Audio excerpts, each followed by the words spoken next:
Welcome to the Prospective Doctor Podcast, brought to you by Med School Coach. Pre-med and medical students alike are encouraged to tune in each week for tips on how to become a strong med school candidate, gain acceptance into the school of your dreams, and succeed on your journey toward residency and becoming a doctor. Welcome back. This is Chase DeMarco from the Medical Nemesis Podcast, filling in again. And today I'm joined by Dr. Cory Fawcett. Cory, how are you doing today? Hey, very good. Chase, thanks for inviting me. Thanks for joining us. We have a lot of interesting material to talk about here because not only are you a private practice general surgeon, you're the author of several award-winning books related to doctor's guides, so to speak, such as The Doctor's Guide to Starting Your Practice Right and The Doctor's Guide to Eliminating Debt, as well as others. So you have a lot of guidance for doctors and, in this case, future doctors. I'm actually not practicing anymore. Retired from my practice not long ago. And I decided that in my second half of my life, what I wanted to do instead of treat patients was help doctors improve their position financially and have a better life at home. And that starts clear back in medical school. So I took a new path. I don't consider myself retired. I consider myself repurposed. And now I have a new mission. I like it. I didn't realize that you're no longer practicing, but congratulations on the semi-retirement / alteration of direction. Yeah, some of the internet police don't think I've retired because if you're still writing books or you're doing podcasts, they think, hey, you're still working. What are you talking about? But this is a completely different way of life, completely different job than taking call, covering emergencies, doing surgery, and working in the middle of the night.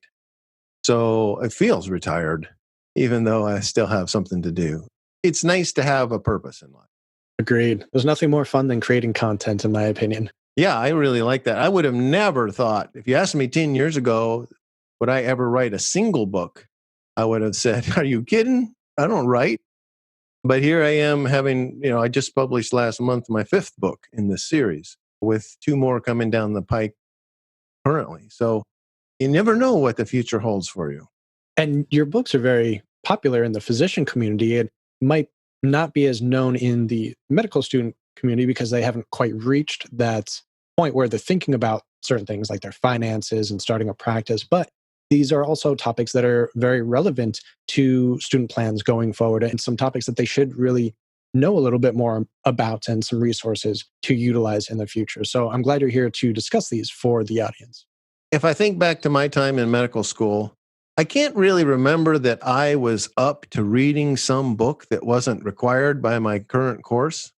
I remember there was so much reading that I needed to do just to keep my head above water in what I was currently learning that there wasn't really a lot of time for me to read something else. So I can see why most of the medical students haven't discovered other books besides what they're currently working on. So the Starting Your Practice book is a book that's really designed for the last year of your residency so that when it's time for you to branch out and become attending, and you'll be practicing medicine now, that you'll get the right start as you begin to practice the real thing. No longer under somebody else's wing, but the buck stops with you. And whether you're employed or running a private practice, you're still going to be practicing medicine. And I wrote that to help these young guys get the right start when they get into that. That was a lot of fun to do.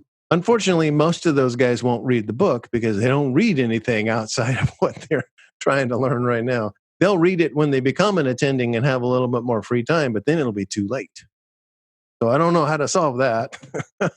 Maybe that's a great reason to have you on the podcast because students can digest a podcast a little bit easier than a book that's not on the curriculum. So we can discuss some of the... And they can listen to it when they're driving into work. Exactly. So let's start discussing some of these topics then. And I think one of them is really just the budgeting concerns for students. Since you're not making money, you're getting into a lot of student debt, you still have your normal living expenses. Are there some suggestions, some recommendations that you would give to pre-meds as they're about to enter this phase, or even medical students that they're currently going through this phase in their life? It's interesting when you bring up the topic of budgeting. No matter what phase in life you are in, everybody has an excuse to not budget. So when you talk to somebody like in the medical school era, they say, well, I don't have any income, so I don't need to budget. And then you talk to somebody in the resident era, now they've got a job and an income, and they say, well, I don't have enough time to budget. And then you become an attending, and now you got money and time. And they say, well, I make too much money to worry about budgeting. And so everybody has their excuse why they don't have to pay attention to their money inflow and outflow. But I think it's probably the most important for a student to do it of all three of those people. Because as I remember back when I was a student, I was living on less than nothing. When you have to borrow money to eat, that's not good. And you start borrowing this stuff. And I remember going to a lecture in a medical school. And on the way, I drove right past the soup kitchen. And all these people were in line to get their free food. And it dawned on me that young doctors, if you compare them to those guys at the soup kitchen line, the soup kitchen line has a higher net worth than all us young doctors did. They are a lot better off financially than most of us were because we are way in the negative. You're going so far in the negative as a student that eventually you're going to get out, you start earning money, and it's going to take you years to just get up to broke, where your worth is nothing because you're so far in the hole. So for medical students, I think budgeting is super important because you have got to keep that negative as low as possible. You don't want to be going away from zero if you don't have to. And your number one concern as far as financial for investing for the future is to not borrow money. So everything you can do to not borrow money is a winner. For every dollar you borrow as a medical student, you're going to have to earn $4 as an attending to pay it back. And that hurts. And so if you will work hard on your budget, you say you don't earn any money, but you do get a loan stipend payment. You collect your money for the loan, and now that's almost like having your paycheck, and you've only got that much to spend. So budgeting is really important for these guys so that they don't end up borrowing more and more and more. An example might be, you think, well, I can just borrow money. Why do I need to put up with having a roommate? I can just borrow a little bit more money, and then I don't have to have a roommate. But their number one job should be to not borrow money. And if getting a roommate means not having to borrow more money, they're going to be so far ahead. Later on, I meet all these doctors that struggle to pay that money back. And they never felt that that was going to be true while they were borrowing it. I would say that budgeting concept for medical students, very important. I kept a budget when I was in medical school, and I still have, I saw it recently, I still have those sheets where I wrote down all my expenses. And I was living on my stipend of $600 a month back then. Work on your budget and keep it accurate. I can definitely find some commonalities there. I think I was only up to $800 or $900 a month through basic sciences and at least to third year, which was pretty low considering almost all of that was rent. And even with having roommates, and that is a whole headache, but it's worth it to budget later on, is far lower than a lot of my colleagues and classmates were at. And that ability to see where I was at when in comparison other students were not keeping tabs or they're okay with that extra $200 or $300 a month to live on their own, probably don't see how that's going to add up in a couple of years. I think most of them feel that they will make so much money in the future. And compared to what they're making currently, yeah, they do make so much money in the future. But if they pile $800,000 of debt on there, you basically have an expensive home mortgage and you're homeless. You got no home, but you got the mortgage to pay. And that becomes very difficult to deal with. And I think often we feel that when we look into the future and we think, oh, I'm going to be making so much, this little thing like whether I, borrow enough money for a roommate or not, doesn't seem to matter at that point. And they just don't realize what effect that will have 15 years from now. Getting a little personal here, but I donated plasma multiple times during my rotations to pay for groceries or gas. I had a secondhand furniture arbitrage, you could say. taking stuff here, fixing it up, because it was the only thing I could do in my spare time while I was still studying and doing clinical rotations. I had plenty of friends that they had newer vehicles, so they could do something like Lyft or Uber. My vehicle was too old and didn't qualify for that. So there's different options out there, but it also is something a lot of students don't want to consider because it's going to take away from their study time. So do you think there's any good way to balance, especially when you can't see the future consequences of this building debt in relation to how much time you're utilizing now? Is there any advice for just avoiding the pitfalls of getting into debt that you could think of? One of the things that I talk about in my book is Debtabetic neuropathy. And it's a new term that I use for doctors. And by the way, I sold plasma too when I was, I didn't know that was a thing until I was a starving medical student. And I thought, oh, what? They'll pay me just to go sit there and stick my arm out? I'm in, So what happens with Debtabetic neuropathy is if you think back to the time you first borrowed money, it was probably as your freshman year in college. You might have borrowed something. And that first time you were just maybe a little bit scared about, that's a lot of money, the first time you did it. And then by the end of the year, nobody came at you. Some big dude with a bat didn't show up wanting the money back. And you didn't have to make any payments. It was just all deferred till later. So next year, it became even easier to borrow the money. Oh, okay. Yeah, I'll just throw another batch on the pile. And then the next year, it was easier. And then each year, you're just throwing, I'll just throw some more on the pile. It won't make any difference. It doesn't seem to matter how big the pile gets. I can deal with it later. And so you get this numbness to debt. Debt doesn't mean anything to you anymore. And that's what Debtabetic neuropathy is. Many medical students maybe don't know what neuropathy is. Diabetic neuropathy, which is what this is a play on words for. But that's what diabetics get, numb feet. And then those numb feet, you don't know if you got an injury on your foot. And then the injury can get worse and worse without you noticing it. And pretty soon you could actually lose your leg. Diabetic neuropathy could cost you your leg. And Debtabetic neuropathy can cost you a lot more than that. Some people end up financially in a position where they commit suicide or they have burnout or they get divorced. I mean, it's a very expensive problem. Doing things that remind you to avoid this Debtabetic neuropathy and things like, for instance, we talked about a roommate. You want to have a roommate so you can cut your housing bill in half. But what about things like how you eat? It's super convenient just to pop into the cafeteria at the hospital and get lunch. But if you instead took your lunch is a whole lot less expensive if you made it, and it's probably a whole lot more nutritious.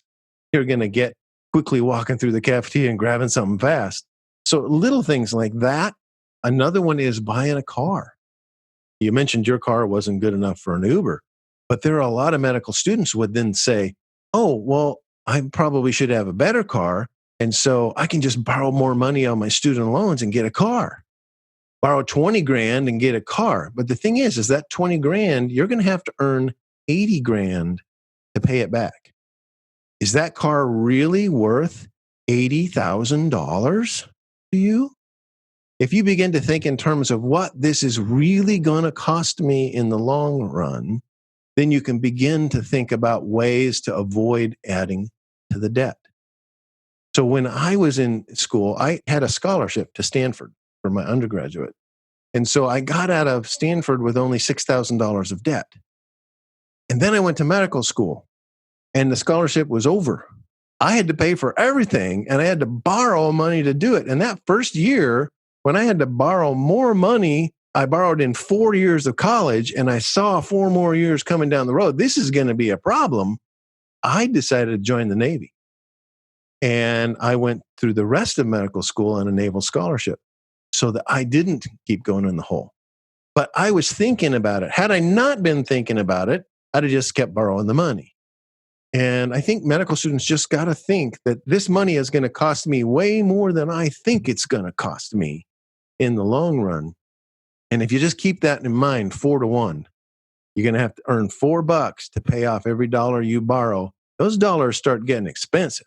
At Med School Coach, we know that getting into medical school is hard. In fact, 60% of pre-meds who apply to medical school don't even get accepted. And if you want to get accepted into a top medical school, It's even harder. It's a complicated process, and even students with great grades and MCAT scores get left out. That's why more students than ever are turning to Med School Coach for admissions advising. Our advisors are all physicians and former admissions committee members, so they know exactly what medical schools are looking for. One-on-one admissions advising from Med School Coach makes all the difference. Our expert team will help you develop a game plan, prepare your application, edit your essays, and coach you for interviews. Every pre-med has a story, and we'll help you tell it so you can stand out from the crowd. Visit us online at medschoolcoach.com and use offer code PODCAST10 to save 10% up to $400 on a Med School Coach admissions advising package. You can achieve your medical school dreams, and Med School Coach can help. And I think there are simpler things you can do with sort of lifestyle modifications and how you look at your personal purchases, your car, buy something that's quite a few years old, buy it used, pay cash, get something with good mileage, or your diet, buy and cook your own food. But at this day and age, it's pretty much impossible for most medical students to do anything about their actual student tuition. It's just too much. And the loans, unfortunately, 6-7% for a lot of the, I forget if it's the private loans or which ones, which that's almost twice as much as the interest rate you're paying for a house. And that doesn't really make sense to a lot of students yet. When I say you've got to avoid debt, you're trying to do everything you can to keep that number small. Because yes, some medical schools now cost north of $50,000 a year just for tuition. There's no way you're going to not be able to, unless your parents are footing the bill, you're not going to be able to do that without borrowing money. So you are going to be forced to borrow some money. Your job is to keep that number as small as possible. So like you mentioned going and donating plasma. Every time you donated plasma, if they paid you $20 and that was $20 you didn't have to borrow, that's $80 you're not going to have to earn as an attending to pay it back. So in reality, when you think about one little thing you did, like say a $20 plasma donation, I don't even know what they're paying nowadays, but I think they were paying $20 when I did it. A $20 plasma donation, in reality, you just made $80 tax-free. And so that's the way to think about it. Yes, you're going to have debt. There are some medical students who get through without debt. I helped put my kids through college with no debt. We covered the debt. But if you don't have wealthy family, I didn't come from a wealthy family. My parents, lower middle class, they did not have the money to pay for all that stuff. I had to come up with it through borrowed money. But I was thinking, oh man, I don't want to borrow that much. And so I was looking for ways to keep it down. And then, I found the Navy as one of my options. There are lots of options. Medical students don't do so much that they couldn't have a little part-time job. I had not only the Navy, but I had a part-time job when I was a medical student. And I worked in a job that was designed for medical students. And I was the answering service for a local clinic in the evenings from when they closed at, 5 o'clock until midnight.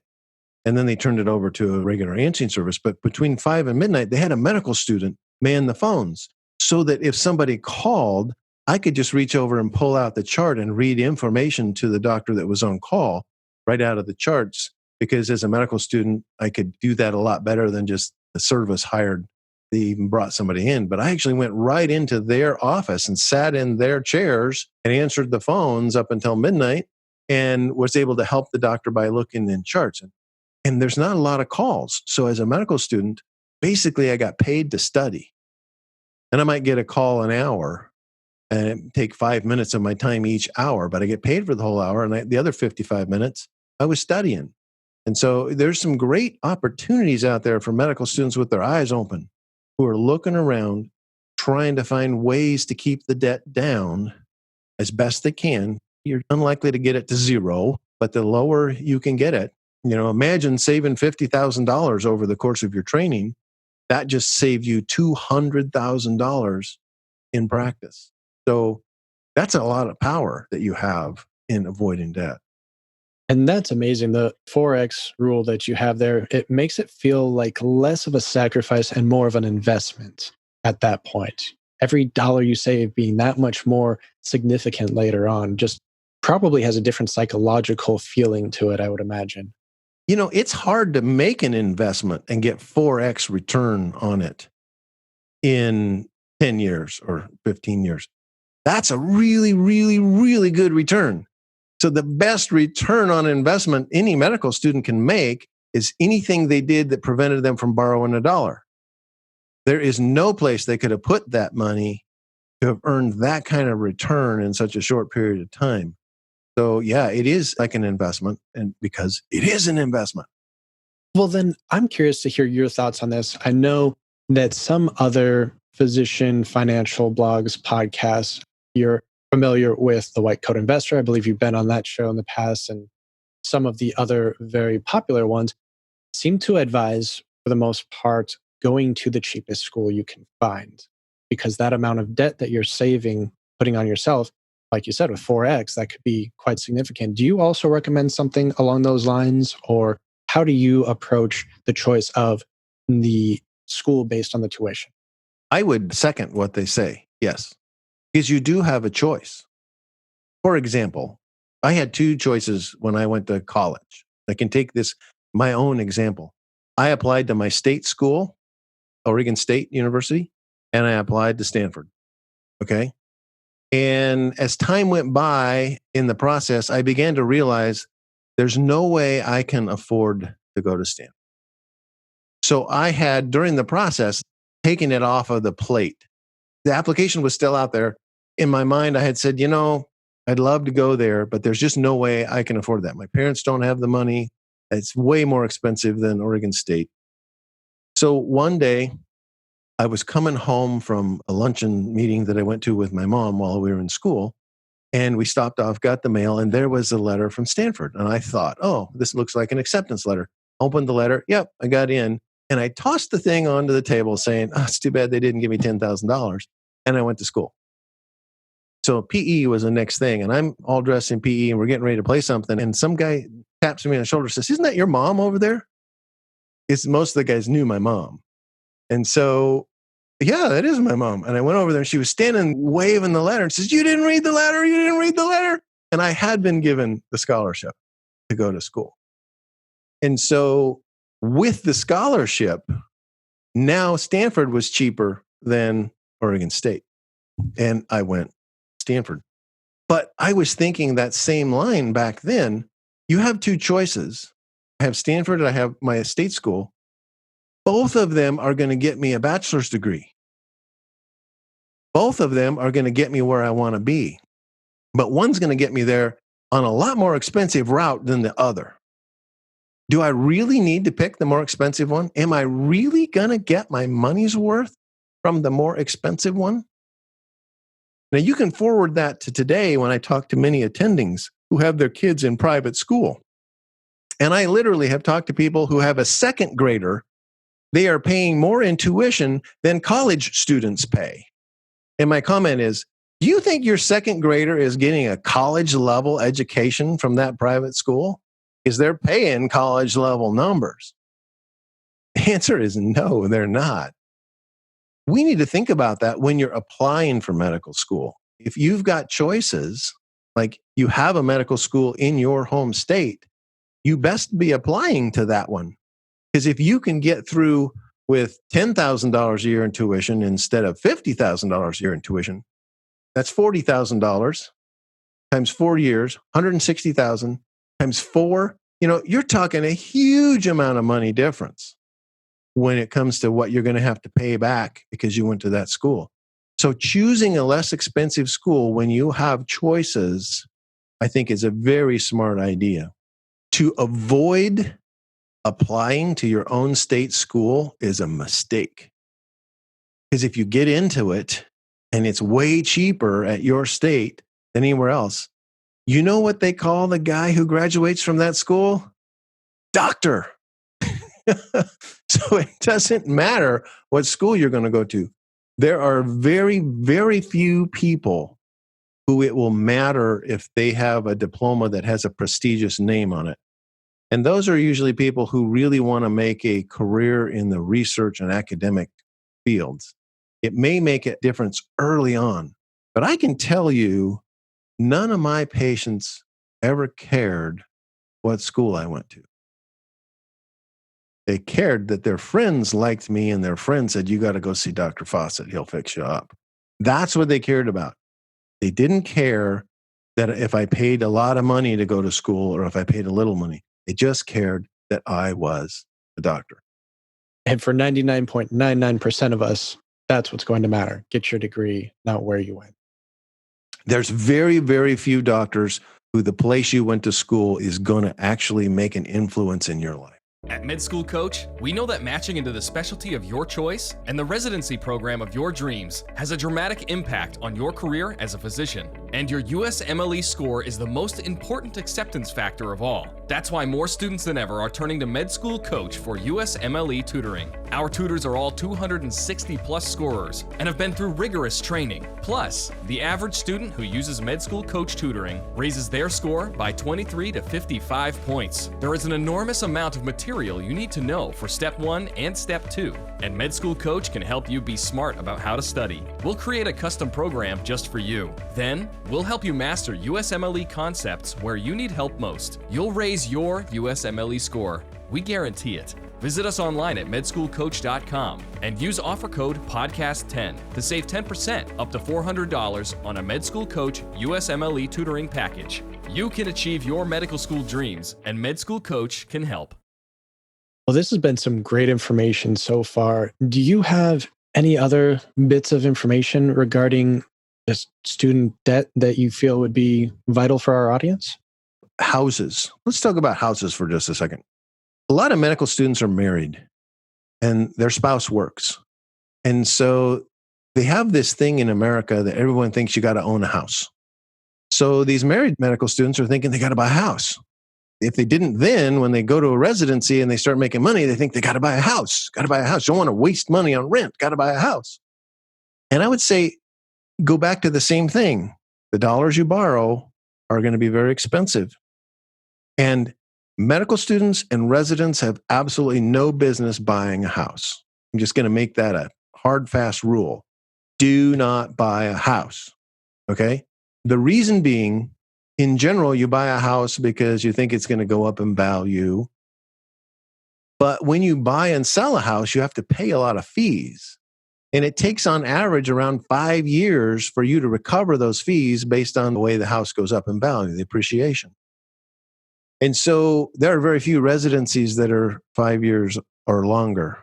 There are very few medical students that go to 5 years or longer medical school. So it's not a good thing. And when you go to leave, you're leaving medical school and heading to your residency, you don't want to have to be trying to sell a house at the same time you're trying to go to your new residency. When you leave your residency and head off to your new attending job, you don't want to be trying to sell a house or at the other end trying to buy a house at the same time you're making all these changes. If you're renting something, and renting is the best short-term alternative, and medical students and residents are someplace for short-term, should be renting. If you're renting, you just turn in the keys and leave. You got a new rental at the place you get there, you just get the keys and you're done. But it's a big process to buy a house. And once you've actually finally settled down, this is the town you're going to live in, and you've been there for a little while, and you've been attending for 2 or 3 years, now's the time to buy a house. And now you'll know what part of town you want to live in. You don't have to be rushed. You can just wait for the one that comes up. And when you finally see the one you want, you'll make the deal, and then you'll just turn in your keys from your rental and you move into the other thing. It is so much nicer. You just got to get it out of your mind that you need to own a house. You do not need to own a house until you've been an attending for 2 or 3 years. That will be the first time you should even be thinking about looking for a house to own. So that would be one huge thing. And the other tip I would give you is to say that treat debt as a problem, not a solution. I think too many medical students see borrowing money is the solution for them. But when attendings have those loans, they see it as a problem. I see attendings and they're having trouble paying these debts off because back when they were getting the debts, they thought their debt was a solution to a problem. But the reality is the debt is a problem. And you're just postponing the real problem hitting you until later. And when it does, it's going to hit you pretty hard. So keep in mind, debt is not your solution. It is your problem. And you're trying to minimize the effects that problem will have on you. That is some great advice. That might be the title for this episode right there. Debt is not a solution. It is a problem. Yeah. And then read my book, The Doctor's Guide to Eliminating Debt, and it'll help you get your mindset right about how debt is. Debt is a problem, not a solution. And I was just going to say, we can find these on Amazon, I'm assuming, but you also have financialsuccessmd.com. Is that a good place to find out more information about you and your books and your other works? I have a blog that comes out twice a week. One time, it's a summary of the 4 or 5 best articles I've read that I'd like to pass on to you, and then an article that I wrote. And sometimes those articles are geared at the young doctor or doctor-to-be, and sometimes at the old doctor. If you've signed up for my blog, you'll get an email showing you that. And then when the title comes through that's not something that pertains to you, you just skip that one and wait for the one that pops up that is good for what you're doing. Because I talk to retired doctors and I talk to doctors who want to be doctors, and they have really different challenges. And so you'll get a little bit of all of that. But the thing that I want to emphasize today is just get your mindset right about debt. And what I like to tell older doctors is you got to stop managing your debt and start eliminating it. I became debt-free about 8 years after I went into practice. And the funny thing is I left residency with only about $5,000 of debt. But 3 years later, I was over $500,000 in debt. Because I saw, oh gosh, I've got all this income now. And so, gosh, everybody would loan me money and I can get all this stuff. And I've been this poor resident all this time. It's time to break free. And I was $500,000 in debt. And so it took me a little while to get all that paid back off. But we became debt free in 2001 when we made our final house payment and have been so ever since. Our personal debt is gone. And so I think just learning that mindset, America doesn't have that mindset. America thinks everything needs to be done on debt. I think you should ask people walking down the street, everyone would tend to answer you that you can't buy a car without a car loan. Cars come with car payments. And when I tell people, no, the car you can afford is the car you can write a check for, they're like stunned. No, cars come with car payments. And as soon as you finish paying the last car payment, you have to get a new car. So you have a car payment. So we have the mindset in America that debt is the way you do things. And we've got to change that. We got to stop managing our debt and start eliminating. Well, besides the financialsuccessmd.com, is there any other way that you would recommend the audience reach out to you? I have a Twitter account, FinSuccessMD, and I have my Facebook page, Dr. Cory S. Fawcett and Financial Success MD. I'm on LinkedIn as well. So any of those places are a good place to connect up with me. If you have questions, feel free to email me, drcorysfawcett@gmail.com. We can talk about whatever you need. Perfect. And we'll add those in the show notes of this episode as well. Well, Dr. Cory Fawcett, thank you so much for coming on the show today. Hey, thanks. It was a pleasure. Each episode of the Prospective Doctor podcast is brought to you by Med School Coach. To access articles, videos, webinars, and free tools to help you succeed on your journey toward medical school and beyond, visit our website, prospectivedoctor.com. We hope you tune in again next time.